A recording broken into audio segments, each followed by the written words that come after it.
हो गया ना।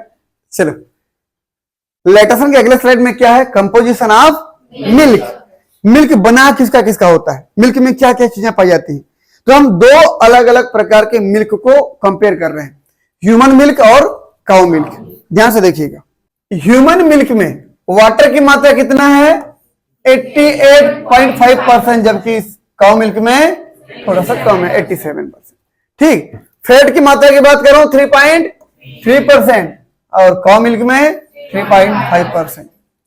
लैक्टोज की मात्रा की बात करूं तो ह्यूमन मिल्क में 6.8% और काउ मिल्क में 4%। अब इसको एक बार याद रखने वाली चीज है ये, क्योंकि जो मिल्क में अमाउंट रहता है लैक्टोज का, यही वास्तव में एनर्जी देता है बच्चे को। लैक्टोज जैसे हमारे में ग्लूकोज होता है, ऐसा हमारा लैक्टोज होता है, ठीक है ना। तो इसीलिए ह्यूमन मिल्क में कैसा है, ज्यादा है, किसकी तुलना में, काउ मिल्क। इसीलिए ह्यूमन का मिल्क ह्यूमन के बच्चे के लिए बहुत बेहतर होता है। काउ का मिल्क दोगे तो उसमें एनर्जी ज्यादा नहीं मिलने वाला उसको, ठीक है ना। अगला कैसिन प्रोटीन 0.9। कैसिन प्रोटीन वो प्रोटीन है जिसको अच्छे से डाइजेस्ट नहीं कर पाए तो दही के रूप में बाहर उल्टी होता है ना, ये हो गया। उसमें 2.7 है। Lacto albumin and other protein की बात करो तो 0.4%, इधर 0.7%।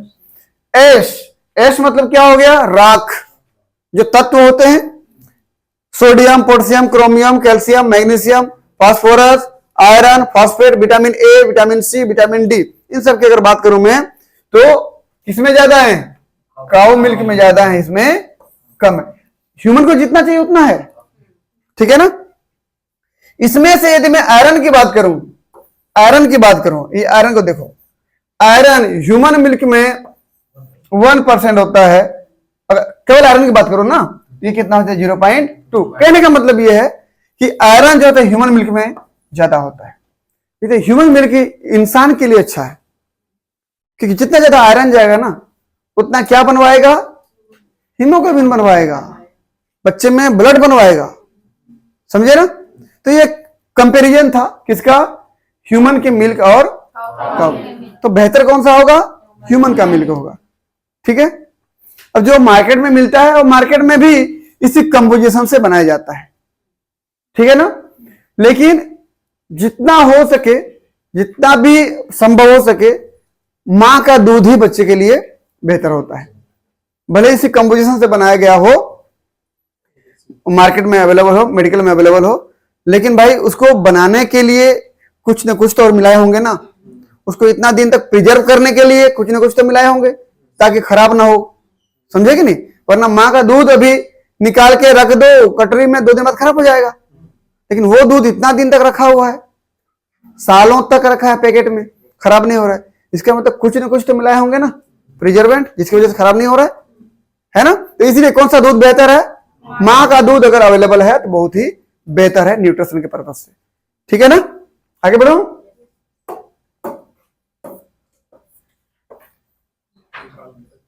अगला टॉपिक हमारा क्या है, कोलेस्ट्रम। कोलेस्ट्रम क्या होता है, ध्यान से देखिए भाई। जब बच्चा पैदा होता है, प्रेगनेंसी के आखिरी वीक में, 40वें वीक में जब बच्चा पैदा होगा तो उसके कुछ दिन पहले मदर के मेमरी ग्लैंड से जो दूध निकलता है, और उसके कुछ दिन बाद तक जो दूध निकलेगा उसका कलर येलो कलर का होता है, डार्क येलो कलर का दूध होगा। और यही डार्क येलो कलर का दूध कोलेस्ट्रम कहलाता है।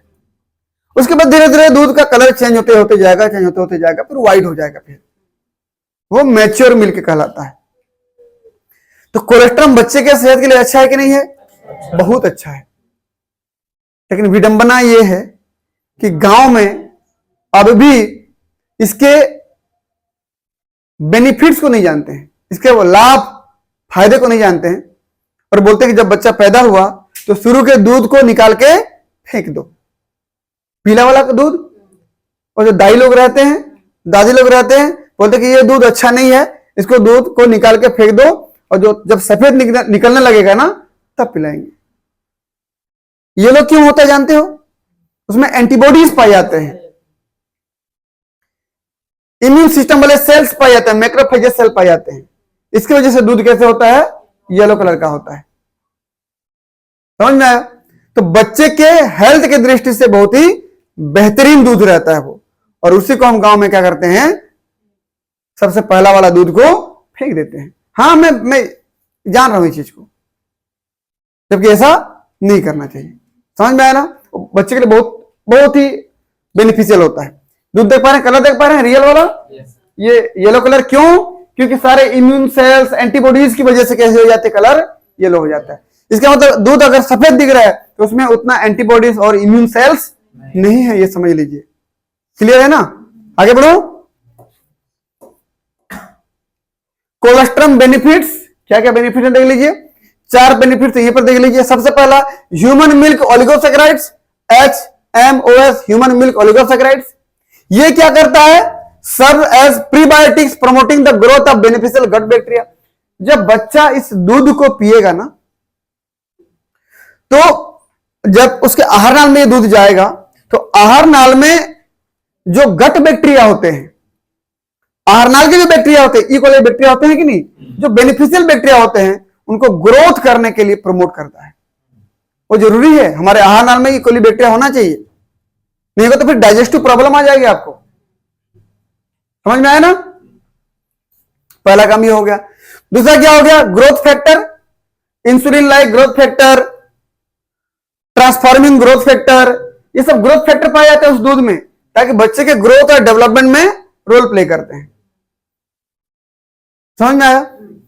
तीसरा क्या देखिए तो, इम्यूनोग्लोबुलिन्स, IgA सबसे ज्यादा सेक्रेटरी एंटीबॉडी कहलाता है, इम्यूनोग्लोबुलिन A।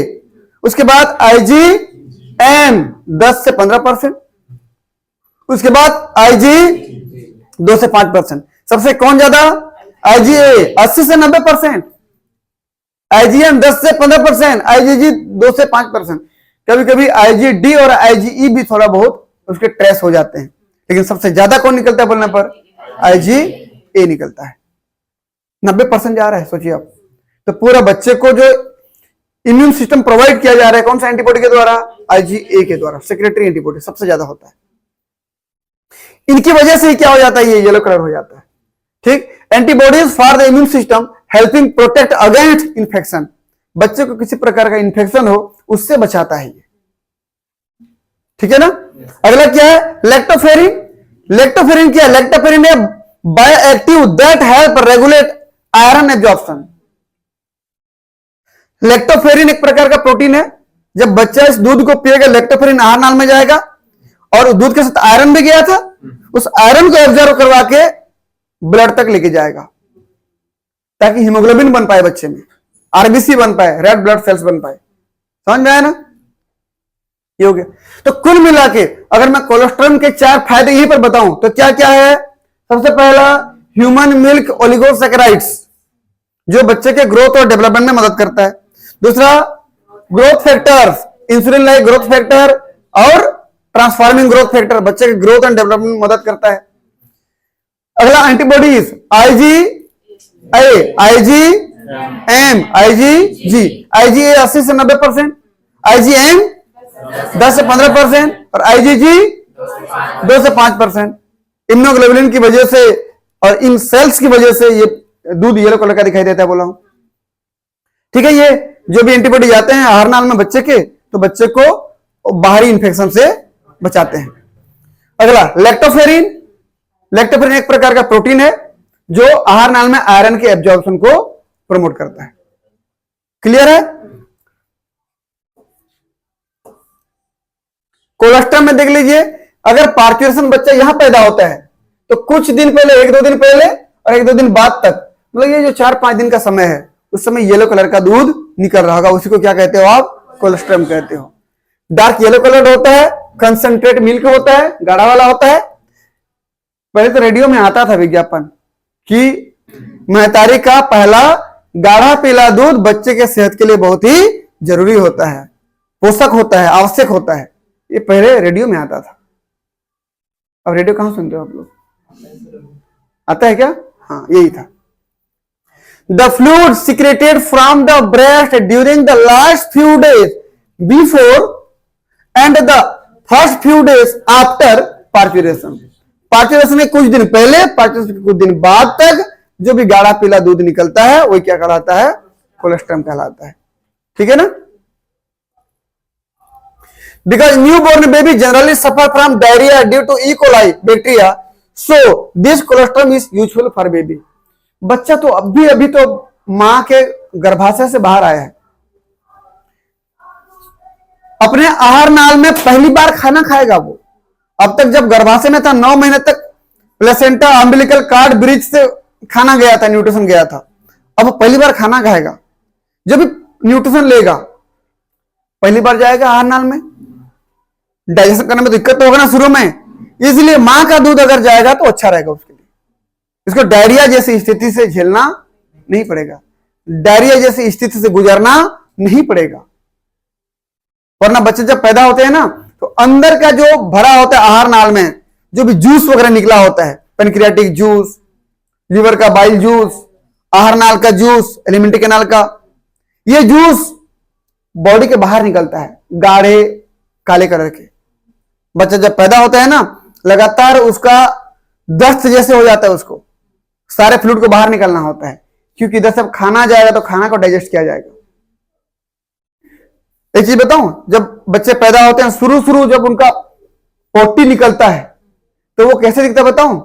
डाबर च्यवनप्राश जैसे। देखे हो कभी? नहीं, डाबर च्यवनप्राश नहीं देखे हो कि? अच्छा, बस किसी एक को देखे तो समझ जाए कि दोनों सेम दिखते हैं। डाबर च्यवनप्राश के डिब्बा में पैक करके लेबल लगा तो सेम लगेगा। समझे ना? चलिए भाई देखो तो, ये कोलेस्ट्रम था, कंटेन एंटीबॉडी, खासकर कौन सा होता है? ए होता है, IgA, immunoglobulin A. Anti infectious agent के रूप में क्या है? डब्ल्यूबीसी, व्हाइट ब्लड सेल्स, वो भी पाए जाते हैं, बोला हमने इम्यून सेल्स बोला था। ये neutrophil and macrophage phagocytic cell है, वो भी हमारे बच्चे के आहार नाल में जाएंगे, किसी प्रकार का कोई इन्फेक्शियस चीज होगा तो उसको खा लेंगे। A breast feeding mother typically produce, कोई मदर अपने बच्चे को दूध पिला रही है तो वो लगभग कितना दूध एक दिन में प्रोड्यूस करेगी?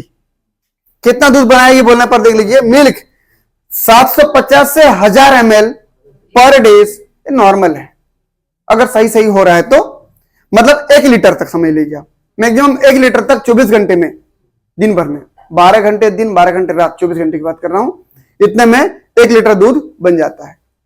लेकिन यदि किसी में बहुत ज्यादा मिल्क प्रोड्यूस हो रहा है तो कहां तक जा सकता है? वो 1.5 लीटर 1500 ml तक पर डे प्रोड्यूस कर सकते हैं। बच्चे कब तक दूध पीना चाहिए? पैदा होने के 6 महीने तक कंटिन्यूअसली, उसके बाद 6 महीने के बाद आने वाले 2 साल तक दूध के साथ साथ कोई सॉलिड फूड भी सप्लाई कर सकते हैं। क्लियर है? किसी को किसी प्रकार का डाउट? कोई ऐसा हो जो डब्बा वाला दूध पी के इतने बड़े हुए हो? ठीक है, कोई बात नहीं।